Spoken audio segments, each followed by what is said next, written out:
flavors will go into the oil. I think it's a teaspoon. Teaspoon of turmeric. I'm gonna add, if you have fresh thyme, use fresh thyme. I'm gonna add some oregano.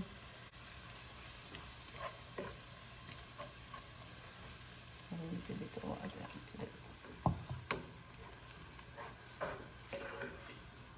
Pre-seasoned, marinated overnight, and with that I'll add in more water the next step. Okay, I'm gonna add a few. That should be enough. Okay, so a cup of water should. Okay, so as you can see, it's still that 1 cup of water I've added.